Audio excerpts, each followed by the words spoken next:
So yes hi guys, நம்ம இன்னைக்கு ஒரு ஒண்டர்ஃபுல் மூவி பற்றி தான் பார்க்க போகிறோம். Okay, it's about Odyssey, one of the wonderful movie. தயவு செஞ்சு இந்த படத்தை போயிட்டு ஐமேக்ஸ் ஸ்க்ரீனில் மட்டும் எக்ஸ்பீரியன்ஸ் பண்ணுங்கள். One of the beautiful presentation as well as Christopher நோலனோட one of the best direction மூவியில் கண்டிப்பாக ஒடிசி அப்படின்றது இருக்கும்.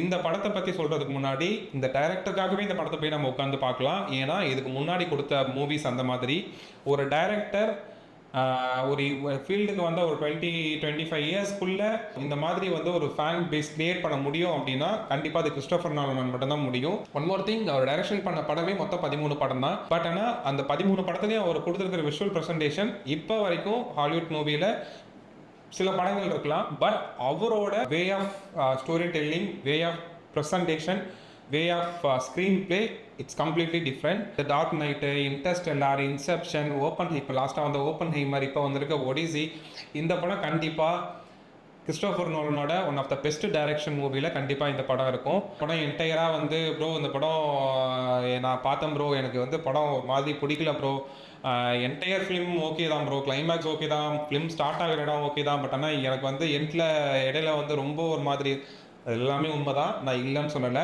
பட் ஆனால் அது விஷுவல் ப்ரெசன்டேஷன், நம்ம வந்து ஒரு ஸ்டோரிக்காக உட்காந்து போய் அந்த படத்தை பார்க்கணும் அப்படின்னு கேட்டால் கிடையாது.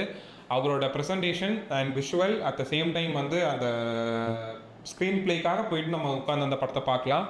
அண்ட் ஸ்டோரி இல்லைனாலும் ஸ்க்ரீன் பிளே இருக்கும். அண்ட் நம்ம இந்த மாதிரி ஒரு டைரக்டரோட விஷுவல் ப்ரெசன்டேஷன்லேருந்தும் இந்த மாதிரி ஒரு டைரக்டரோட ஸ்க்ரீன் பிளேலேருந்து நம்ம நிறைய விஷயங்கள் கற்றுக்கலாம்.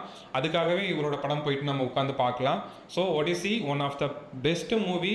அண்ட் தயவு செஞ்சு இந்த படத்தை ஐமேக்ஸில் பாருங்கள். வேறு எந்த ஸ்க்ரீன்லேயும் பார்க்குற மாதிரி இருந்தது அப்படின்னா நீங்கள் எக்ஸ்பெக்ட் பண்ணுற மூவி குவாலிட்டி அது கரெக்டாக டெலிவரி ஆகுமான்னு கேட்டால் கிடையாது. ஆக்சுவலாக வந்து இவரோட ஸ்டோரி டெல்லிங் அப்படின்றது கம்ப்ளீட்டாக டிஃப்ரெண்ட்டாக இருக்கும்.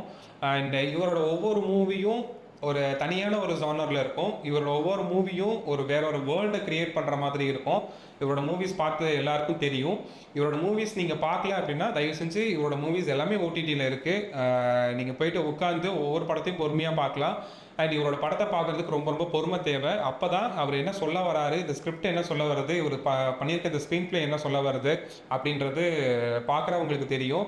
இது ஒடிசிக்கான ரிவ்யூவாக நீங்கள் எடுத்துக்கிறீங்களா இல்லையான்னு எனக்கு தெரியல. பட் கிறிஸ்டோஃபர் நோலனுக்காக ஒரு ரிவ்யூவாக எடுத்துக்கலாம் நீங்கள். ஏன்னா படம் அந்தளவுக்கு நல்லா வந்திருக்கு. நீங்கள் படத்தை போய்ட்டு டைரெக்டாக உட்காந்து ஐமேக்ஸில் பாருங்கள். இந்த படம் கண்டிப்பாக உங்களுக்கு பிடிக்கும். ப்ரோ அதெல்லாம் எனக்கு ஓகே ப்ரோ, இந்த படத்தை ஓடிடியில் பார்க்கலாமா தியேட்டரில் பார்க்கலாமா அப்படின்னு கேட்டிங்க அப்படின்னா தட்ஸ் யுவர் விஷ். அதை நான் உங்கள்கிட்ட கொடுத்துட்றேன். பிகாஸ் இந்த படத்தை வந்து நீங்கள் தியேட்டரில் ஐமேக்ஸில் பார்த்தீங்க அப்படின்னா அவுட்புட் நல்லாயிருக்கும், எக்ஸ்பீரியன்ஸ் நல்லாயிருக்கும். அப்படின்றது மூவி என்ன எக்ஸ்பெக்ட் பண்ணி டெலிவர் பண்ண வந்தாங்களோ அந்த விஷயம் இருக்குன்றது என்னோட suggestion. But it's up to you. நீங்கள் ஓடிடிலையும் பார்க்கலாம், தியேட்டர்லேயும் பார்க்கலாம். It's your wish.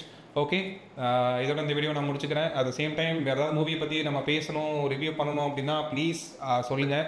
At the same time வந்து சேனலை பார்க்குறீங்க அப்படின்னா தயவு செஞ்சு ஃபாலோ பண்ணிட்டு பாருங்கள். இந்த கிறிஸ்டோஃபர் நோலனோட ஒடிசி படத்தை நீங்கள் ஆல்ரெடி பார்த்துருந்தீங்க அப்படின்னாலும் ப்ளீஸ் கமெண்ட் பாக்ஸில் உங்களோட தாட்ஸை ஷேர் பண்ணுங்கள். உங்களோட எக்ஸ்பீரியன்ஸ் என்ன இருந்துச்சு அப்படின்னு சொல்லிட்டு. அண்ட் என்னோட மூவி ரிவ்யூஸ் எல்லாமே செக் பண்ணுங்கள். என்னோட வீடியோ பார்த்துட்டு நீங்கள் போய் மூவி பார்த்துட்டு வந்து எதாவது டிசப்பாயின்மெண்ட் ஆகிருக்கீங்களா அப்படின்னு சொல்லிட்டும் சொல்லுங்கள். அண்ட் அப்கமிங்கில் நிறையா ஓடிடி பிளாட்ஃபார்ம்ஸில் இருக்க மூவியும் ரிவ்யூ பண்ணலாம் அப்படின்ற தாட்ஸில் இருக்கும். ஸோ அதனால் let me no your thoughts in the comments. At the same time படம் அண்ட் பயணம் சேனலை தயவு செஞ்சு ஃபாலோ அண்ட் சப்ஸ்கிரைப் பண்ணிக்கோங்க. உங்களை அடுத்த வீடியோவில் பார்க்குறேன். Okay, bye. Promise me you will come back. What if I can't?